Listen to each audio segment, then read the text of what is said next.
નમસ્કાર અને સ્વાગત છે. ચાલો આજે એક સવાલનો જવાબ શોધીએ. એક ખરેખર મજબૂત અને ફંક્શનલ કોરનું સિક્રેટ શું છે? આજે આપણે એ જ રહસ્યોને ખોલવા જઈ રહ્યા છે જે કોઈપણના વર્કઆઉટને સાવ બદલી શકે છે. તો સવાલ એ જ છે, મજબૂત અને સ્થિર શરીરનું રહસ્ય શું છે? મનમાં તરત જ જટિલ વર્કઆઉટ પ્લાન્સ અને સ્ટ્રિક્ટ ડાયટ આવતા હશે, બરાબર ને? પણ જો એમ કહેવામાં આવે કે જવાબ આના કરતાં ઘણો સરળ અને આપણા સૌની પહોંચમાં છે તો? ચાલો શરીરને એક બિલ્ડિંગની જેમ જોઈએ તો એનો પાયો શું? એ છે આપણો કોર. જેમ કે અહીં કહ્યું છે, એક મજબૂત શરીરને પણ એક મજબૂત પાયાની જરૂર પડે છે. આપણે જે કંઈ પણ કરીએ છીએ, પછી ભલે ચાલવું હોય કે વજન ઉપાડવું, એ બધાનો આધાર એ એક મજબૂત કોર જ છે.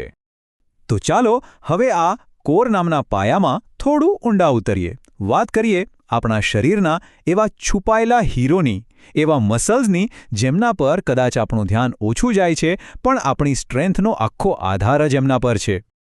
અને એ હીરો છે આપણા ઓબ્લિક્સ. આ એ જ ખાસ મસલ્સ છે જે પેટની બંને બાજુએ આવેલા છે. અને એમનું કામ, અરે વાહ, એ તો ઘણું બધું કરે છે. શરીરને ટ્વિસ્ટ કરવામાં, સાઈડમાં વળવામાં અને સૌથી ઇમ્પોર્ટન્ટ, આખા શરીરને સ્ટેબિલિટી આપવામાં.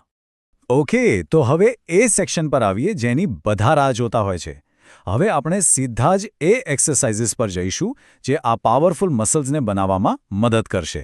તો ચાલો શરૂ કરીએ. તો ટોટલ કેટલી એક્સરસાઇઝીસ છે? 10. આપણે આજે એવી 10 સૌથી અસરકારક કસરતો વિશે વાત કરીશું જે સીધી ઓબ્લિક્સને ટાર્ગેટ કરે છે. અને હા, આ 10 કસરતો કોઈના પણ કોર માટે સાચા અર્થમાં ગેમ ચેન્જર બની શકે છે. સૌથી પહેલી, સાઇડ પ્લેન્ક. જુઓ, આની ખાસ વાત એ છે કે એ ખાલી ઉપરના મસલ્સ પર કામ નથી કરતી. આ એક્સરસાઇઝ ઊંડાણમાં જે સ્ટેબિલાઇઝર મસલ્સ છે એને પણ મજબૂત બનાવે છે. આ જ તો એનું સિક્રેટ છે. બીજા નંબરે છે રશિયન ટ્વિસ્ટ્સ.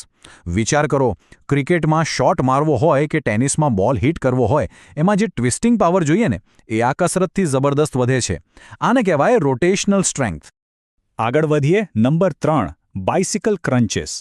આ એકદમ ખાસ છે કેમ કે એ સુપર એફિશિયન્ટ છે. મતલબ કે એક જ એક્સરસાઇઝમાં અપર એબ્સ અને ઓબ્લિક્સ બંને એકસાથે ટ્રેન થાય છે. સમય ઓછો અને ફાયદો ડબલ. હવે જો કોઈ શરૂઆત કરી રહ્યું હોય તો એમના માટે બેસ્ટ છે સ્ટેન્ડિંગ ઓબ્લિક ક્રંચ. આના માટે નીચે જમીન પર સૂવાની પણ જરૂર નથી. અને બોનસ, એનાથી બેલેન્સ પણ સુધરે છે. એકદમ પરફેક્ટ સ્ટાર્ટિંગ પોઈન્ટ. આગળ છે bird dog with elbow to knee. આ જોવામાં બહુ સિમ્પલ લાગે, પણ છે નહીં. આ એક્સરસાઇઝ ખરેખર મગજ અને શરીર વચ્ચેના કોઓર્ડિનેશનને ચેલેન્જ કરે છે. આનાથી ખાલી સ્ટ્રેન્થ જ નહીં, પણ સ્ટેબિલિટી અને કંટ્રોલ પણ વધે છે.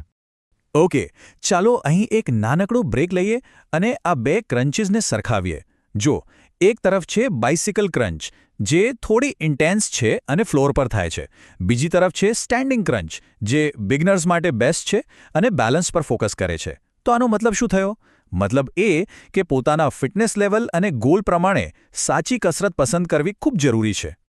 ચાલો પાછા આપણી લિસ્ટ પર આવીએ. Number 6, Caesar kicks. આ ખાસ કરીને લોઅર એબ્સ માટે છે. એ ભાગ જેની પર ઘણીવાર લોકો ધ્યાન નથી આપતા. અને હા, આ પણ કોર સ્ટેબિલિટીને ખૂબ જ વધારે છે. આગળ છે હીલ ટચ. એકદમ સિમ્પલ અને સ્ટ્રેટ ફોરવર્ડ એક્સરસાઇઝ. આની મજા એ છે કે એ સીધા જ ઓબ્લિક્સને આઇસોલેટ કરે છે, એટલે કે એ મસલ્સ કામ કરી રહ્યા છે એ બરાબર ફીલ કરી શકાય છે. નંબર 8 છે સ્ટારફિશ ક્રંચ. આ પણ એક પાવરફુલ મૂવ છે. એનાથી ખાલી ઓબ્લિકની તાકાત જ નથી વધતી, પણ આખા કોરની સ્ટેબિલિટી ડેવલપ થાય છે, જેથી આખું શરીર એક યુનિટની જેમ એકસાથે કામ કરી શકે. હવે કોઈને એવી એક્સરસાઇઝ કરવી હોય જેમાં કાર્ડિયો પણ થાય અને સ્ટ્રેન્થ પણ બને, તો એના માટે છે માઉન્ટેન ક્લાઇમ્બર વિથ અ ટ્વિસ્ટ. આ કાર્ડિયો અને સ્ટ્રેન્થ ટ્રેનિંગનું એકદમ પરફેક્ટ કોમ્બિનેશન છે. અને લિસ્ટની છેલ્લી પણ ખૂબ જ અસરકારક કસરત છે ટ્વિસ્ટિંગ સિટઅપ્સ. જુઓ, સિટઅપ્સ તો બધાને ખબર છે, પણ એમાં ખાલી એક ટ્વિસ્ટ ઉમેરવાથી આ ગેમ જ બદલાઈ જાય છે. એ સીધું ઓબ્લિક્સને ટાર્ગેટ કરે છે અને કોર સ્ટેબિલિટીને જબરદસ્ત બૂસ્ટ આપે છે. તો આ હતી 10 કસરતો. પણ ખાલી કઈ કસરત કરવી એ જાણવું પૂરતું નથી. એને સાચી રીતે કેવી રીતે કરવી એ પણ એટલું જ જરૂરી છે. તો ચાલો હવે એ જોઈએ, જેથી બેસ્ટ રિઝલ્ટ મળે અને ઈજા થવાનો કોઈ ડર ન રહે. અહીં 3 ગોલ્ડન રૂલ્સ છે જે હંમેશા યાદ રાખવા જેવા છે. પહેલું, કંટ્રોલ્ડ મૂવમેન્ટ. ઝટકા મારીને કસરત નહીં કરવાની. બીજું, આખા કોરને એન્ગેજ કરો, ખાલી એક જ મસલ પર ફોકસ નહીં કરવાનો. અને ત્રીજું, સાચું પોસ્ચર. પ્રોપર ફોર્મ જ સેફટી અને અસરકારકતાની ચાવી છે. બસ આ 3 વાત ધ્યાનમાં રાખવાથી દરેક કસરતનો પૂરો ફાયદો ઉઠાવી શકાય છે. ઓકે, તો આપણે 10 કસરતો જોઈ અને સાચી રીતે કરવાની ટિપ્સ પણ જાણી. તો આ બધાનો સાર શું છે? ચાલો આ આખી વાતના સૌથી મહત્વના મુદ્દા પર આવીએ કે આ બધું શા માટે આટલું જરૂરી છે. આ વાત બધું જ કહી દે છે. ઓબ્લિક એક્સરસાઇઝીસ ફક્ત સારા દેખાવા માટે નથી. એનો અસલી ફાયદો રોજિંદા જીવનમાં છે. પછી ભલે એ બજારમાંથી વજનદાર થેલીઓ ઉઠાવવાની હોય કે પછી ઘરમાં કોઈ કામ કરવાનું હોય, એક મજબૂત કોર બધે જ મદદ કરે છે. તો હવે બધી માહિતી આપણી પાસે છે. હવે આ જાણકારીને એક્શનમાં બદલવાનો સમય છે. સવાલ એ છે કે આજે આમાંથી કઈ કસરતથી શરૂઆત કરવામાં આવશે? એક મજબૂત કોર તરફનું પહેલું પગલું આજથી જ કેમ નહીં? આ સફરની શરૂઆત તો આજથી જ થવી જોઈએ.